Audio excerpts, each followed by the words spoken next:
Bienvenido, está comenzando una nueva temporada de Biblia Fácil.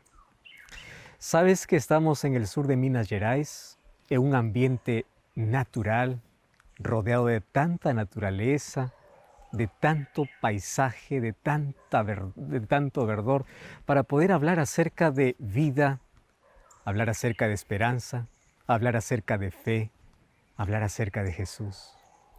Y esta temporada vamos a hablar sobre nuestro maravilloso Jesús. Y en este ambiente tan tranquilo y natural, queremos aprovechar para que en cada lección el Espíritu Santo pueda hablar a nuestro corazón. Bienvenido a una nueva temporada. Gracias por permitirnos una vez más acompañarte, entrar hasta tu casa, allí en la ciudad o en el país donde tú estés. Mi cariño y mi abrazo para ti. Gracias una vez más, porque juntos podemos crecer espiritualmente y a través del estudio de la palabra de Dios podemos fortalecer nuestra fe. Estamos comenzando una temporada para poder hablar de Jesús. Y yo quiero que tú puedas preparar tu corazón y puedas tener siempre una Biblia en mano, porque a través de los próximos capítulos vamos a acompañar el ministerio de Jesús narrado en el libro de San Mateo. Por motivo de tiempo, obviamente no vamos a estudiar capítulo por capítulo, pero algunos acontecimientos resaltantes en este Evangelio van a traer a nuestro corazón siempre paz y esperanza. Prepara tu corazón, prepara tu Biblia y con mucha disposición vamos a comenzar esta temporada. Antes yo quiero ofrecer para ti un material preciosísimo, preparado con mucho cariño, que lleva por nombre Jesús Restaurador de Vida. Y este material está disponible y totalmente gratis para ti. Puedes solicitarlo a través de nuestro WhatsApp más 5512 9810 1460 o también puedes ingresar a nuestro sitio web estudielabiblia.com. Estamos listos entonces para nuestra primera jornada y antes de poder abrir la palabra de Dios, abrimos nuestro corazón a Dios en oración. Acompáñame. Gracias, Señor, te damos por esta linda oportunidad que tenemos de poder estudiar tu palabra. En este ambiente tan fresco y natural, queremos que puedas traer frescura y esperanza para nuestra vida, que puedas traer verdor para nuestra vida, que puedas darnos calidad, totalidad de vida, plenitud de vida, porque queremos estudiar sobre ese maravilloso Jesús que tanto nos ama. Bendícenos, por favor. Habla en nuestro corazón. En el nombre de Jesús. Amén. ¿Sabes que de los 4 evangelios, Mateo, Marcos y Lucas y Juan, Mateo resalta a Jesús como rey, Marcos a Jesús como siervo, Lucas como el Hijo del Hombre y Juan como Dios? Hoy estudiaremos el libro de Mateo para poder entender sobre el reino de Dios y cómo Jesús aquí es presentado como rey. Por eso es que Mateo comienza de una manera diferente a los otros evangelios. ¿Sabes cómo comienza? Mateo contó la historia de Jesús de manera simple. No pretendió escribir una obra erudita, porque tú sabes que contar es la forma más común de poder comunicar y la forma más fácil de poder entender. Sin embargo, lo que contó no era un cuento, no era una novela. Él contó la historia de Jesús. Mateo y los otros evangelistas contaron la historia de Jesús como un testimonio personal. Contaron lo que Él hizo por ellos y también lo que Jesús hizo por los demás. Y Mateo cuenta que Jesús era un hombre sencillo, hijo de un carpintero de Nazaret. Vivía en su casa paterna como todos lo hacían. Probablemente no había nada especial, nada grandioso, ninguna obra espectacular. La gente no veía en él nada extraordinario. Apenas veían el hijo del carpintero. Apenas lo veían como un buen trabajador, eficiente, responsable, como una persona recta, buena, nada más que eso. O sea, para sus conciudadanos, Jesús era admirable, pero era un hombre común. Y Mateo aclara las cosas. Mateo dice, Jesús no es un hombre común, Él es el Rey de Israel. Su reino crece dentro de cada creyente. Y Mateo cuenta cómo ocurre.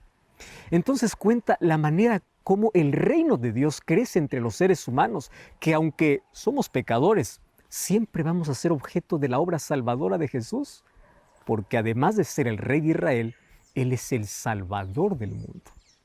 Y la historia de Jesús es realmente fascinante. Un hombre simple, hijo de José, pero también es un rey, hijo de David, anunciado por una estrella, un Salvador que limpia a los pecadores de sus pecados. Y hay 4 historias extraordinarias que introducen la historia de Jesús como rey. Su genealogía, su nacimiento, la visita de los Reyes Magos y el viaje a Egipto. Y vamos a comenzar hablando de su genealogía. Mateo capítulo 1, versículo 1 al 17. Y allí comienza el libro de la genealogía de Jesucristo, hijo de David, hijo de Abraham. Y dice, Abraham engendró a Isaac, Isaac a Jacob, y Jacob a Judá y a sus hermanos. Y vamos al versículo 16. Jacob engendró a José, marido de María, del cual nació Jesús, llamado el Cristo. Y el versículo 17. De manera que todas las generaciones, desde Abraham hasta David, son 14. Desde David hasta la deportación de Babilonia, 14. Y desde la deportación de Babilonia hasta Cristo, 14. ¿Sabes que Mateo comienza así? Libro de la genealogía de Jesucristo. No todo lo que se cuenta en la Biblia comienza con una genealogía. Ahora, la pregunta es ¿por qué comenzar con una genealogía? No parece ser la mejor manera de comenzar un libro, ya que sabes que hay mucha gente que piensa que las genealogías, a la verdad, no son muy atractivas, no son muy interesantes. Pero el testimonio de Mateo era inspirado por el Espíritu Santo, y el Espíritu Santo no falla. Y aunque las palabras fueran de Mateo, lo que dijo en ella provenía del Espíritu Santo. Entonces, ¿por qué hizo Mateo eso? Porque Mateo quería probar que Jesús era el Rey y Salvador. Él era el Mesías prometido por Dios a su pueblo Israel. Y no podía haber un rey sin relaciones familiares que lo hicieran descendientes de David. Nada probaría mejor que una genealogía. Recordemos que Mateo escribe para un público hebreo y él conoce la mente de los hebreos, la mente de su pueblo. Él tiene que aclarar el origen de Jesús y sabe que debe hacerlo desde el comienzo, al comienzo de su historia, contando su genealogía, para que todo su evangelio sea aceptable. Además, la genealogía le permitirá extender la relación familiar judía de Jesús hacia una relación más universal. Por eso dice que Jesús era descendiente de Abraham, de Noé, de Israel y bueno, de la humanidad entera. Por eso es que Mateo capítulo 1, versículo 1 dice el libro de la genealogía de Jesucristo, hijo de David, hijo de Abraham, hijo de David. En Israel había una creencia que decía que el rey tendría que ser descendiente de David. Y la profecía había dado al Mesías el título de el hijo de David. David es el primer ascendiente de Jesús en la lista de Mateo. El segundo es Abraham. Y lo vincula así con el padre de la nación israelita. Por eso es hijo de Abraham. Es cierto que todos los israelitas eran descendientes de Abraham, pero la atención no está dirigida hacia lo común de todos, sino a lo específico del Mesías Rey. O sea, lo que nadie más tenía, lo tenía Jesús. Por eso es que es un referente histórico. Recordemos que Jesús divide la historia y es Jesús quien le da sentido a la historia. Y Mateo divide la historia de Israel en 3 periodos. Desde Abraham hasta David, desde David hasta el cautiverio de Babilonia y desde el cautiverio de Babilonia hasta Cristo. Así dice el versículo 17. Y afirma que hay 14 generaciones en cada periodo. ¿Sabe lo que ocurre? Lo que pasa es que en hebreo la suma de las consonantes que están en el nombre de David da 14. Entonces, una referencia indirecta a la importancia histórica de David, posiblemente aún mayor que la de Abraham, encontramos aquí. Y la repetición de las 14 generaciones, 2 veces 7, apuntando hacia Jesús, podría tener por objetivo allí ensalzar lo especial en la persona de Jesús, que no estaba en Abraham ni en David, o en ninguno de los que aparecen aquí en la genealogía, cuya importancia no pasa más que ser elementos de conexión generacional. Por eso es que Mateo no se preocupa porque en el segundo periodo haya habido más de 14 generaciones, son en realidad unas 3 más, y en el tercero es una menos. Todo lo que le importa a Mateo es decir que en Jesús hay algo muy especial que no existe en ningún otro ser humano. ¿Y qué cosa quiere resaltar? Que Jesús es el Mesías. Y por ser el Mesías es el Rey. Y reconocerlo era fundamental para los israelitas, porque si no lo aceptaban, pues quedarían sin rey y su historia perdería el rumbo mesiánico que hasta ese momento había tenido.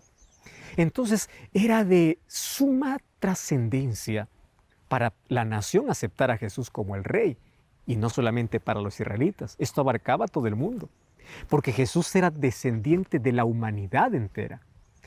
¿Sabes que no era costumbre, por ejemplo, incluir en las genealogías de la época a mujeres? Sin embargo, Mateo menciona 5 mujeres: Tamar, Rahab, Ruth, la mujer de Urías y María, porque él quiere demostrar que los vínculos de Jesús van mucho más allá de las fronteras étnicas y morales de Israel. Por eso es que aquí en la genealogía de Jesús está incluida la humanidad entera. ¿Quiénes eran estas mujeres? Por ejemplo, Tamar era cananea, descendiente de Canaán, que era hijo de Cam, es decir, nieto de Noé. ¿Quién era Rahab? Rahab era una cananea prostituta de Jericó, una de las ciudades que eran más antiguas del mundo. Y además era descendiente de Moab. Y Moab era hijo incestuoso de la hija mayor de Lot con él. ¿Quién era Betsabé? Betsabé era la mujer de Urías Eteo. Él era un hitita que adulteró con David. ¿Y quién era María? Pues la bienaventurada, aquella descendiente de David, una israelita leal, una semita fiel, una verdadera sierva del único Dios verdadero. Cuando vemos en la genealogía, pues la humanidad entera está aquí, y con sus vínculos genealógicos que van desde el propio Noé, padre de la nueva humanidad nacida después del diluvio, pues allí sigue con sus miserias pecaminosas que van del adulterio, del incesto, pasando por el paganismo, pasando por la mentira, y con sus mejores virtudes y con más auténticos vínculos con el Todopoderoso, que todo lo escudriña y todo lo sabe, que a todos ama y que a todos busca para salvarlos. Por eso es que aparece aquí todo el nombre de estas mujeres. Y Mateo cuenta la historia de Jesús, el Rey de Israel, el Hijo del Hombre, el Salvador del mundo, que es alguien tan cercano a nosotros, alguien unido a nosotros en todo, pero lo hace para salvarnos y Él nos ama. ¿Sabes que la vida eterna tiene su genealogía y comienza con la promesa, sigue con el reino y termina con la vida? Por eso es que en la genealogía de Mateo están presentes Abraham, David y Jesús. Libro de la genealogía de Jesucristo, hijo de David, hijo de Abraham, dice Mateo capítulo 1, versículo 1. Y la promesa de la vida eterna y la promesa del reino eterno lo vamos a encontrar todo en Jesús. Y eso es lo que vamos a estudiar ahora. Ahora, es interesante que hasta aquí encontramos que Mateo comienza con una genealogía para poder identificar al Mesías, para que el pueblo de Israel pueda identificarlo como aquel que estaban esperando por mucho tiempo. Solo que hay un problema. A pesar de todas las evidencias, el pueblo no lo aceptó. Nosotros sabemos lo que dice Juan capítulo 1, versículo 11 y versículo 2. A lo suyo vino y los suyos no lo recibieron. Y otro de los asuntos interesantes que encontramos es que dentro de la genealogía está colocado David y Abraham, que luego vamos a ver por qué razón. Sin embargo, están colocados nombres de mujeres que pasaron de la inmoralidad al adulterio, a la mentira, a la idolatría, representando a seres humanos pecadores como todos. Pero sabes, detrás de todo hay una invitación. Y la invitación es que no importa nuestro pasado, no importa nuestra vida sucia, no importa cuánto estemos hundidos en el pecado, siempre hay una oportunidad y todos podemos formar parte de la familia de Dios. ¿No te parece esto extraordinario? Entonces ahora queremos ver por qué es que Mateo coloca a Abraham y a David. Veamos eso ahora.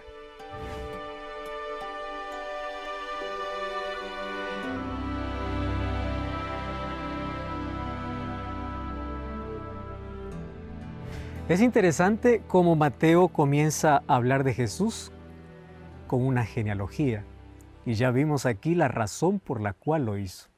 Él quiso demostrar para todos aquellos que leyeran su libro de que Jesús es el Mesías, porque las profecías decían que el Mesías tenía que ser el descendiente de David. Sin embargo, aquí coloca dos personajes. Y en el versículo 1 dice el libro de la genealogía de Jesucristo, hijo de David, hijo de Abraham. Y al colocar a Abraham, está colocando a la promesa que Dios hizo para todos los seres humanos, en el cual estaba incluido la mayor promesa de todos los tiempos, Jesucristo. Y esa promesa la encontramos en Génesis capítulo 12, versículo 1 hasta el versículo 5. Allí dice, pero Jehová había dicho a Abraham, vete de tu tierra y de tu parentela y de la casa de tu padre a la tierra que te mostraré. Haré de ti una nación grande, te bendeciré y engrandeceré tu nombre y serás bendición. Bendeciré a los que te bendijeren y a los que te maldijeren maldeciré, y serán benditas en ti todas las familias de la tierra. ¿Cómo sería bendición? A través de Jesús.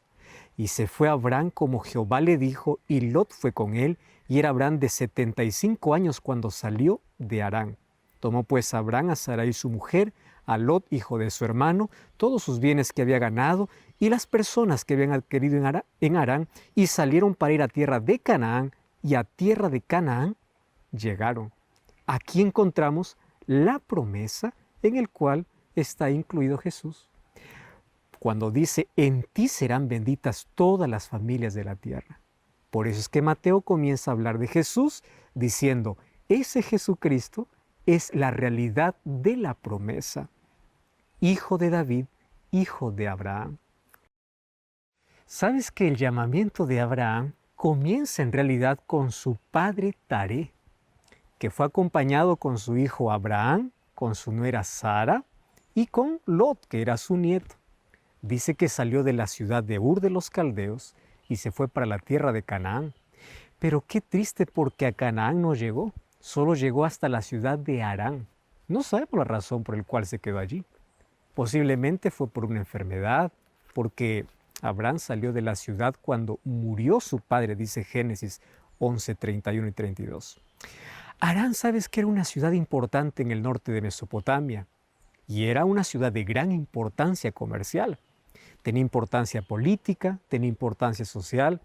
Y yo no creo que Taré haya quedado allí por alguna de esas cosas, porque la verdad, ningún creyente detiene su marcha hacia el cumplimiento del llamado divino por aquellas distracciones, porque sabe que el llamado es superior a todo.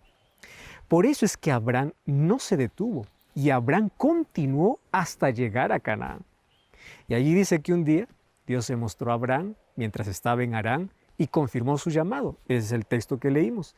Deja tu tierra, porque todavía estaba en la tierra de los caldeos, deja también la familia de tu padre y vete a la tierra que te mostraré. ¿Sabes que Abraham no conocía esa tierra y no necesitaba conocerla? Lo único que él necesitaba es creer en Dios, y eso era suficiente.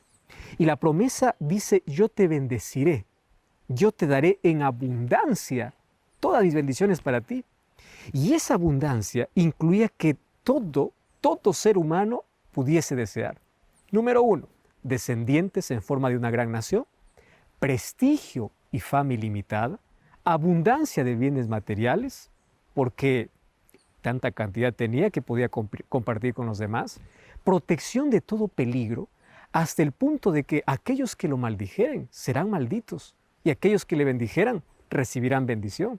Además, la más importante, y es que por medio de él, todas las familias de la tierra recibirían la mayor bendición. ¿Cuál sería? Un descendiente suyo sería el Cristo, el Salvador de toda la humanidad. Eso dice Gálatas capítulo 3, versículo 14 y versículo 16.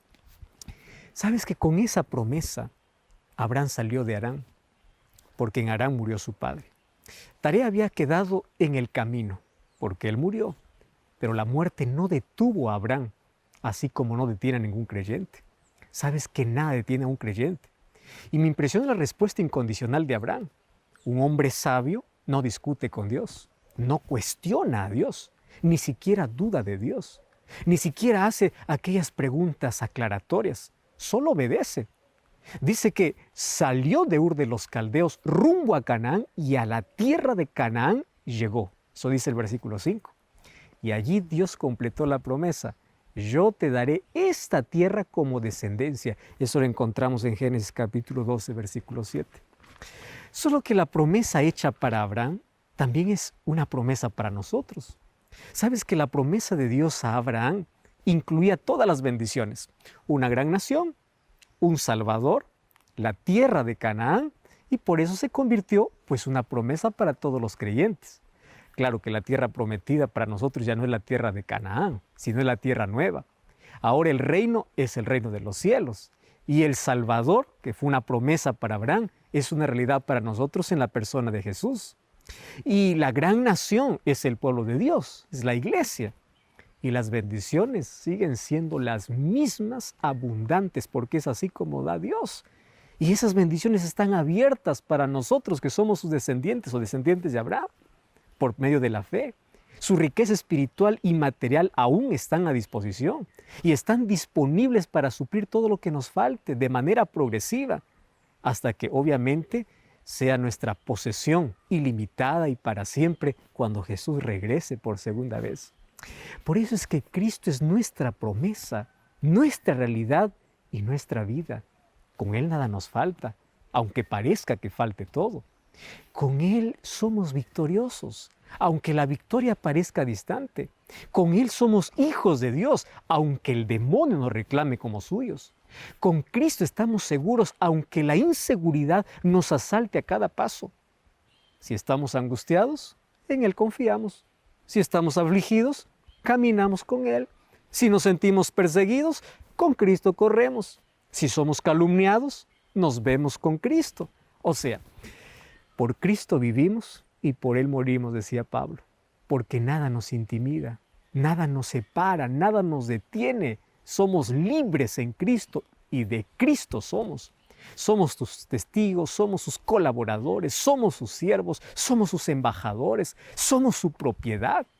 Su obediencia es nuestra obediencia. Su justicia es nuestra justicia. Sus obras son nuestras obras. Él es nuestra conciencia y la fortaleza de nuestras acciones. Él es nuestra alegría. Él es el gozo de nuestra vida. Nuestra vida es Él. Y Él es todo lo que somos. Nada de lo que queremos que no sea suyo, nada que nos separe de Él. Porque en Él vivimos y en Él nos movemos, decía Pablo. Somos de Él. Sabes que Cristo para nosotros es todo. Y la mayor de todas las promesas que los seres humanos pudieran haber recibido jamás. Pero la genealogía también dice que es hijo de David. Y en David nosotros encontramos el reino. 1 Reyes 9, 4 y 5. Ahí nosotros encontramos una historia que Salomón, por orden de Dios, su padre David, construyó un templo magnífico, que fue una maravilla mundial. Y cuando concluyó, Dios apareció por segunda vez desde su coronación y le aseguró dos cosas. Número uno, que estaba plenamente satisfecho y santificaría el templo con su presencia. Y número dos, que estaba dispuesto a cumplir su promesa a David acerca de su reino. Primera de Reyes, capítulo 9, versículo 5, dice: afirmaré el trono de tu reino sobre Israel para siempre, como a David tu padre, diciendo: no faltará varón de tu descendencia en el trono de Israel. La promesa hecha por Dios a David era darle un reino con descendientes suyos en el trono para siempre. Hizo que el pueblo de Israel de todos los tiempos, pues esto viese a David como un rey ideal o como un rey permanente y a su reino como un reino sin fin. Y eso era lo que Dios quería. Pues sin embargo había una condición. Y la condición Dios le había dicho a David, Primera de Reyes capítulo 2, versículo 4. Allí le dice: si tus hijos guardan mi camino, andando delante de mí con verdad, de todo corazón y de toda su alma, jamás faltará de ti un varón en el trono de Israel. Era una promesa condicional.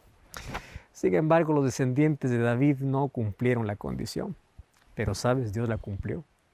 Porque discontinuó los descendientes de David en el trono por causa de la infidelidad, y el reino dejó de existir, porque luego quedó bajo el control de Babilonia, y luego varios comenzaron a dominar ese reino. Pero cuando vino Jesús, que era descendiente de David, cumplió las condiciones de la promesa y llegó a ser el Mesías prometido, el verdadero rey. Por eso tenía que ser descendiente de David. Y ahí encontramos la promesa en Mateo capítulo 1, dice que el ángel Gabriel se acerca a María. Y en Lucas capítulo 1, versículo 32 y 33, dice, este será grande, llamado el Altísimo, y el Señor le dará el trono de David su padre y reinará sobre la casa de Jacob para siempre, y su reino no tendrá fin. O sea, en Cristo se cumplió la promesa.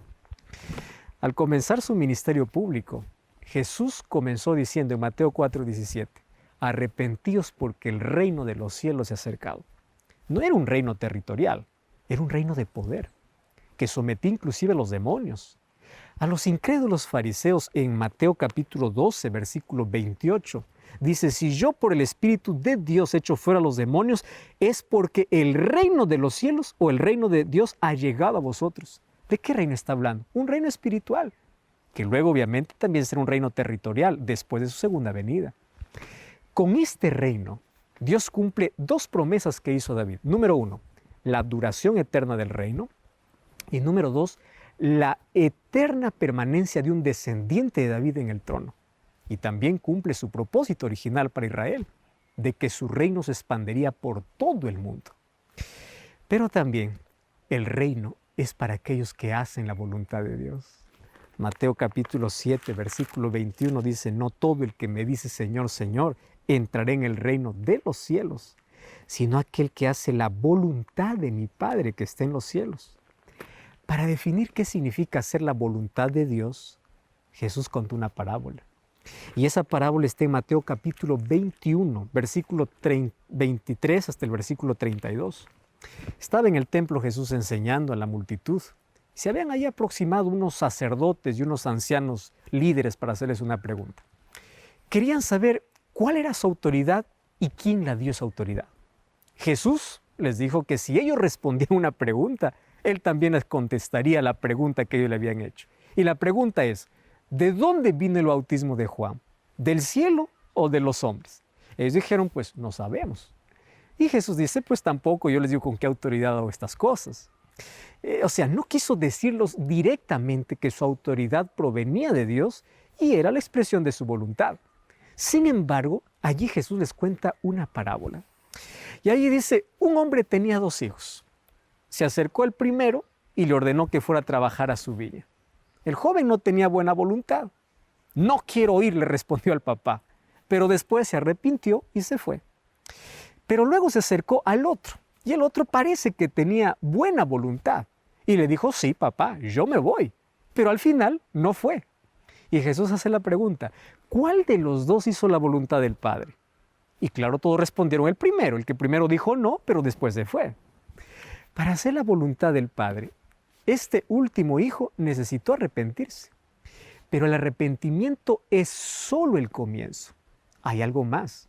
Es necesario creer. Y sabes que comentando la respuesta de los sacerdotes y los ancianos, Jesús dijo, de cierto os digo que los publicanos y las rameras van delante de vosotros al reino de Dios. Porque vino a vosotros Juan en camino de justicia y no lo creyeron. Pero los publicanos y las rameras le creyeron. Y vosotros viendo todo esto no se arrepintieron. O sea, ¿cuál es la voluntad de Dios? Es que todos se arrepientan, que todos crean. Porque solo cuando nos arrepentimos y creemos, podemos hacer la voluntad de Dios. Y cuando hacemos su voluntad, entramos en su reino.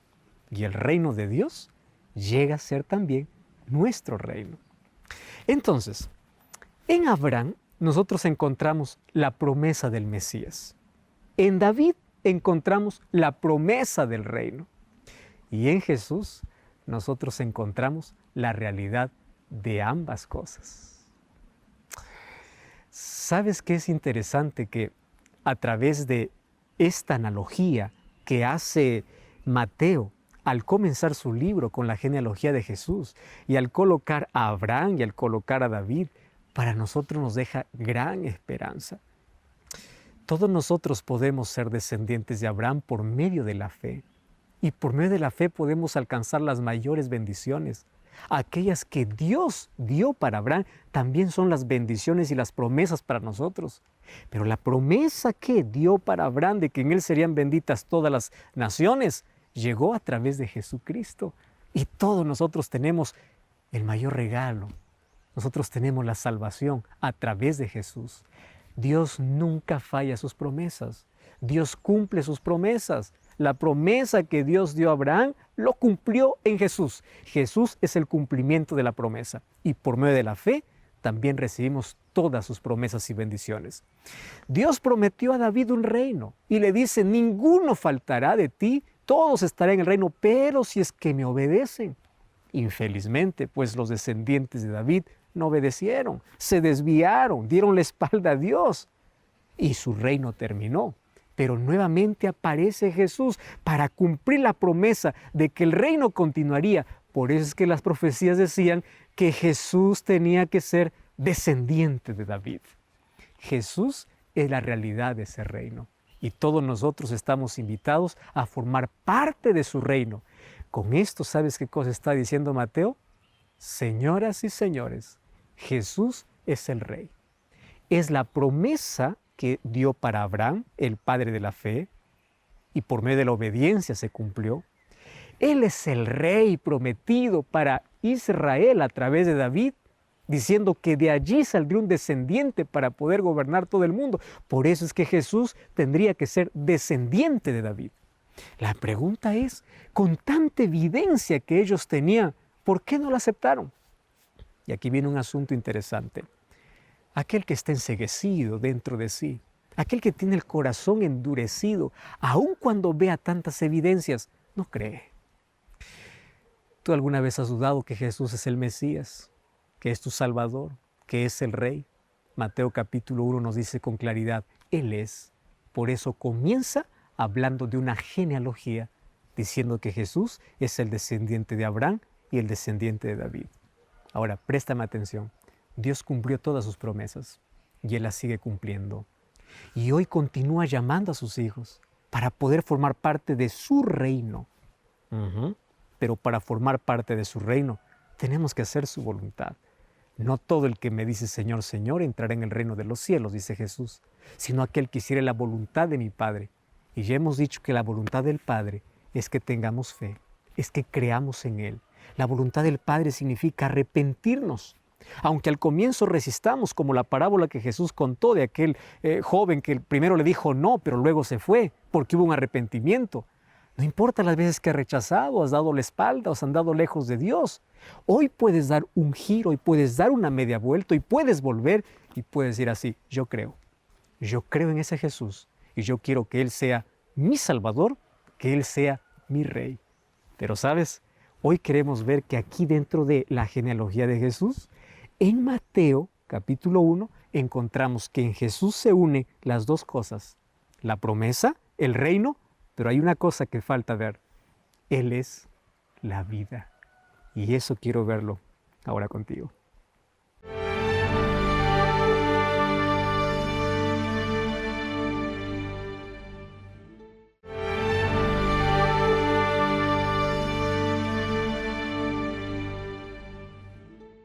Continuando con nuestro estudio, vamos a Mateo capítulo 1, versículo 16. Dice, Jacob engendró a José, marido de María, del cual nació Jesús, llamado el Cristo. ¿Sabes que Cristo en griego significa el ungido? Y lo mismo que significa Mesías en hebreo. Jesucristo es el ungido, es el Mesías. Todos los fieles de todos los tiempos sabían acerca de la llegada del Mesías. Génesis capítulo 3, versículo 15, Adán lo conocía como la simiente de la mujer. Génesis 14, 18, Abraham lo conocía como el rey de Salem o príncipe de paz. Génesis 49, 10, Jacob lo conocía como Shiloh, ante quien se congregarían todos los pueblos. Isaías 7:14, Isaías lo conocía como el Emmanuel, admirable, consejero, Dios fuerte, Padre eterno y príncipe de paz. Jeremías 23:5, Jeremías lo conocía como el renuevo justo de David, justicia nuestra. Daniel 9:25, Daniel lo conocía como el Mesías príncipe. Oseas 12:5, lo conocía como Jehová de los ejércitos. O sea, todos los profetas esperaban en él. Nosotros no necesitamos ya mirar la promesa como ellos, con expectativa y esperanza, creyendo en que vendrá el Mesías, porque para nosotros es una realidad histórica. El Mesías ya vino, ya trajo el reino, ya dio su vida, entregó su vida y se hizo realidad, porque en Él se hicieron realidad todas las promesas. También nosotros creemos, pero no como esperando recibir, sino como ya lo hemos recibido, porque Jesús ya vino. Y la vida que nos dio estará con nosotros y es nuestra eterna posesión, porque Él es la vida eterna y comienza cuando creemos en Él. Sabes que para ellos todo estaba en el futuro. El pasado no tenía más que la historia de la promesa. Nosotros, en cambio, tenemos en el pasado la historia de la salvación que ya se realizó y en el futuro la continuación magnífica de un presente en Cristo con la vida, porque en Él llegamos a ser nuevas criaturas y en Él se hace realidad la vida eterna. Quiero decirte que el Evangelio no es una idea. Por eso no hay que vivirlo intelectualmente, como encadenándolo a conceptos o explicando razones. Tampoco es una emoción, ni un conjunto de emociones espirituales. No es posible vivir el Evangelio en una euforia emocional, allí que nos columpie del gozo a la tristeza, de la paz a la culpa o del sueño a la ficción. El Evangelio es un modo de ser, el modo de ser de Dios, la manera de ser de Cristo. Es la misma acción del Espíritu Santo. El Evangelio es poder, no cualquier poder, es el poder de Dios para salvación. Por eso es que el Evangelio está relacionado con el amor. Ahora, porque Dios es amor, porque el Evangelio no es amor. El Evangelio habla del Dios de amor, porque el amor es Dios. Dios ama a los seres del universo que nunca pecaron y ama a los seres humanos que siempre pecaron, o sea, nosotros. Pero el poder de Dios en el Evangelio está dirigido hacia los seres pecadores. No hay Evangelio para los seres que nunca pecaron.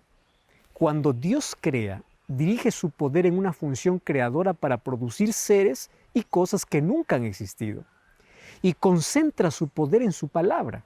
Él dice y se hace. Manda que algo exista y existe. Ahora fíjate, el Evangelio concentra su poder para salvación. Solamente que en este caso lo concentra en la acción. Y en lugar de decir, sea el pecador salvo y fue salvo, el pecador tiene que convertirse. Para eso hay acciones y esas acciones Dios lo hace.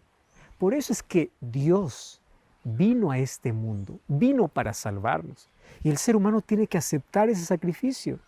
El Evangelio nos dice que la salvación lo hace Dios, no el ser humano. Pero el Evangelio también es buena noticia, porque es una gran noticia saber que Dios está ejecutando nuestra salvación. ¿Y sabes qué es lo más fantástico? Es que Dios no solo hace la acción salvadora fuera de nosotros, Dios también la ejecuta dentro de nosotros. Él nos hace nuevas personas. Y esa nueva persona es aquella que acepta y vive el Evangelio. Y la pregunta es, ¿cómo se vive el Evangelio? Sencillo, como una persona nueva, una persona que actúa conducida por el poder de Dios. Dios es el que realiza nuestra salvación fuera de nosotros, o sea, en la cruz, y dentro de nosotros cuando creemos. Por eso quien cree es una nueva criatura. Creer es también una acción de Dios en nosotros. No es una mera acción nuestra. La salvación no se produce cuando una persona dice yo creo. Se produce porque Dios actúa en el corazón de ella. ¿Y cuándo actúa? Cuando el ser humano no rechaza la acción divina. Porque Dios es quien le da la capacidad de creer, aunque haya sido una persona incrédula. Es Dios quien lo capacita para poder vivir como una nueva persona, como un creyente lleno de poder. Por eso es que la salvación es una realidad presente, porque Cristo es plena realidad en el presente, en nuestra vida, y lo será para siempre. O sea, todo el tiempo que Dios nos da, si aceptamos a Cristo, tenemos vida eterna y plenitud de vida. Por eso es que Mateo capítulo 1 habla de la genealogía de la vida eterna. Incluye la promesa de la vida, la promesa del reino, que es la realidad de las dos promesas que encontramos en Abraham y en David, pero que todo fue realizado en Cristo, el dador de la vida.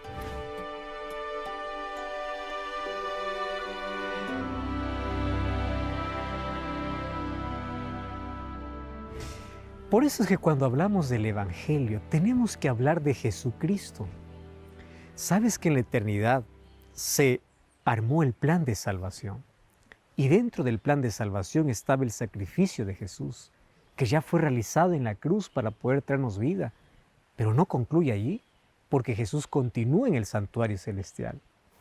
¿Y qué me llama tanto la atención de la manera como Mateo comienza su Evangelio? Diciendo, en Jesús encontramos todo. En Él están las promesas realizadas, en Él está la garantía del reino, pero sobre todo es que en Él está la vida. Ahora, cuando el ser humano rechaza a Jesús, está rechazando la vida.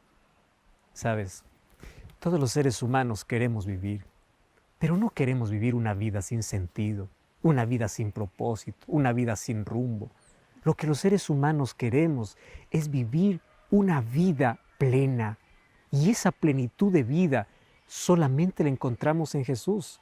Sin Cristo no encontramos promesas, no encontramos un rumbo, no encontramos un destino, no encontramos un camino. Sin Cristo no tenemos esperanza. ¿Cuál es la esperanza de aquel que no conoce a Cristo? ¿En qué puede esperanzarse en el futuro? ¿Cuál es la garantía de vida? Cada día es apenas una vida de inseguridad, de incredulidad, lleno de dudas, de preguntas existenciales, lleno de cosas que hacen que la vida sea más cargada y más difícil. Por eso es que cuando nosotros hablamos del Evangelio de Jesucristo, el apóstol Pablo tenía tan claro, allí en el libro de Romanos capítulo 1, versículo 16, cuando decía, no me avergüenzo del Evangelio porque es poder de Dios para salvación a todo aquel que cree. ¿Qué cosa es lo que Dios espera de nosotros? Que creamos. Pero no que creamos simplemente de manera intelectual, diciendo yo creo que Dios existe. Santiago 2:19 dice que hasta el demonio cree y tiembla, hasta Satanás cree y tiembla, pero no se arrepiente. Que tu creencia también puede envolver tu actitud y que tu actitud sea ir a Jesús, porque Él es la vida, porque Él es el Rey, porque Él es el Mesías, porque Él es todo lo que el ser humano necesita para su vida. Encerrando nuestra primera lección de esta temporada de Jesús, maravilloso Jesús, encontramos que en la genealogía que presenta Mateo, más allá de existir solamente nombres, encontramos una historia llena de promesas, una historia llena de salvación, una historia llena de esperanza, que todo eso se concretiza solamente en Jesús. Y hoy quiero hablarte de ese Jesús maravilloso que en cada capítulo vamos a descubrir. Mientras tanto, para que hoy no quede rastro de duda alguna, Mateo comienza su evangelio diciendo, Él, aun cuando todos lo miren como una persona común, Él no es así como todos creen. Él es el descendiente de David, Él es el descendiente de Abraham.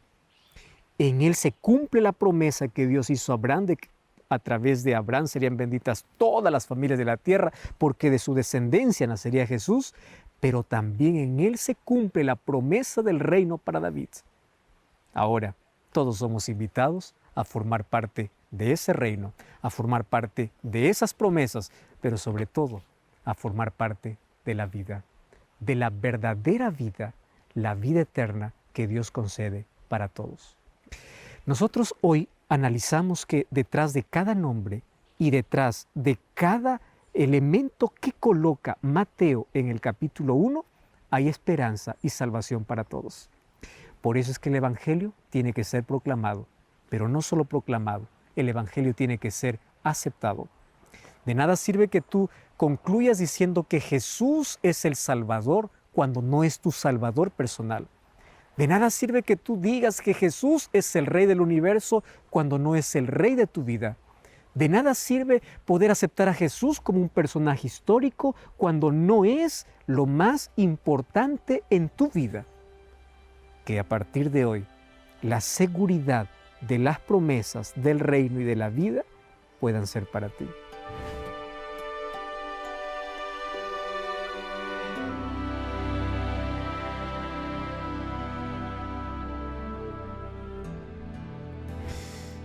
Por eso, yo no quiero mostrarte simplemente a Jesús. Yo quiero que tú puedas aceptarlo como el Señor, Salvador y Rey de tu vida. Muchos miran a Jesús y miran a la cruz. Y solamente miran, tienen compasión por todo lo que hizo, pero luego dan la espalda y se van. Esa actitud ha sido siempre humana, rechazando el inmenso y eterno amor que Dios tiene por cada hijo suyo. ¿Tú sabes cuál es el mayor amor no correspondido? Es el amor de Dios por sus hijos y el de sus hijos para con Él. Dios completó todo, realizó todo su plan en nuestro favor. Un día Jesús vino renunciando toda la gloria del cielo para morir en nuestro lugar. Un día, aquello que las profecías mencionaban tuvieron su cumplimiento en Jesús. Pero a pesar de que veían tanta evidencia en Él, no lo aceptaron. Lo mismo sucede hoy. Por más que tengamos diversos estudios sobre Jesús, si tú no tienes la disposición de aceptarlo en tu corazón, todo será apenas un tiempo perdido, un conocimiento perdido. Porque cuando se trata de salvación, no se trata de cuánto conozcas intelectualmente, sino de cuánto te relaciones con Él personalmente. Hoy, Dios abre sus brazos, aun cuando tu corazón está cerrado. Dios te sigue amando, aun cuando le dé la espalda. Jesús, el Salvador, el Rey, Jesús, aquel que es vida, hoy se acerca hasta donde tú estás, hasta aquella cama de hospital, hasta aquel lugar solitario, hasta aquel lugar donde estás allí rumiando tus tristezas o tus alegrías, hasta aquel lugar de tus decepciones, hasta aquel pozo donde tú has caído en la vida para decirte, yo puedo restaurarte. Yo soy el Mesías, yo soy el Salvador. Y su mano siempre está extendida para poder aceptar a todos aquellos que van a Él. Cuando tú vas a Él, Él no te pregunta lo que hiciste. Él no te pregunta por qué estuviste tan lejos y por qué cuánto tiempo. Simplemente te recibe y te ofrece su salvación. Ese es el poder del Evangelio. Y ese poder puede cambiar tu vida, puede restaurarte completamente y a partir de hoy puedes ser un ciudadano para el reino de los cielos. ¿No te parece que no existe nada mejor en la vida que tener la garantía de la salvación? ¿No te parece que nuestra vida tendría sentido cuando tenemos esperanza en el corazón? ¿No te parece que nuestra vida cuando tiene un propósito, realmente sabemos a dónde vamos, conocemos el camino y tenemos un destino seguro? ¿Y no te parece que no hay más tiempo para perder en ello? Por eso hoy es el momento de poder aceptar a ese Salvador que cuando vino todo lo rechazaron, ese Salvador que a pesar de las evidencias que dio, todo le dieron la espalda. Que esa historia no se repita hoy contigo, porque hoy ese Salvador se presenta nuevamente a ti, nuevamente abre sus brazos, nuevamente extiende su gracia. Y su gracia es capaz no solo de salvarte, sino también de transformarte, de restaurarte, de levantarte de allí donde tú estás, caído, arruinado, acabado. Él puede hacer lo que tú no puedes hacer. Ese Salvador es vida. Más allá de cualquier genealogía, más allá de nombres que encontramos en Mateo, encontramos a un Salvador dispuesto a dar vida eterna y gracia. Yo estoy orando por ti y voy a pedir que el Espíritu Santo toque tu corazón para que tu decisión sea no más rechazar a ese Salvador. Acéptalo como tu Salvador personal y como el Rey de tu vida. Gracia infinita, gracia salvadora. Gracia es aquello que Dios ofrece a todo ser humano. No importa su condición, no importa su problema, no importa cuán atado esté en la vida, su gracia nos saca de la desgracia del pecado para poder darnos una vida plena. Esa gracia está disponible porque Cristo está en el santuario intercediendo. Y mientras Cristo interceda y hay arrepentimiento porque el ser humano se acerca a Él, siempre tendrá perdón. Y hoy Jesús quiere ser tu Salvador y tu perdonador. Por eso es que dejó todo el cielo, para darte salvación. Y esa salvación hoy está disponible, pero disponible para aquellos que aceptan su sacrificio, disponible para aquellos que aceptan su perdón. Hoy puedes experimentar esa gracia en tu vida. ¿Lo aceptas? Quiero orar contigo. Gracias, Señor, por esta linda oportunidad que tenemos de poder conocer más de ese maravilloso Jesús.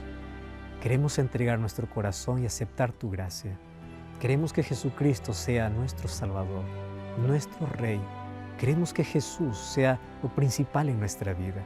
Aceptamos la vida que nos ofreces. Aceptamos tu gracia transformadora y salvadora. En el nombre de Jesús. Amén. Muchas gracias por acompañarnos en este primer episodio. Nos encontramos en el próximo programa, como siempre, con Biblia en mano, disposición en el corazón, aquí en Biblia Fácil.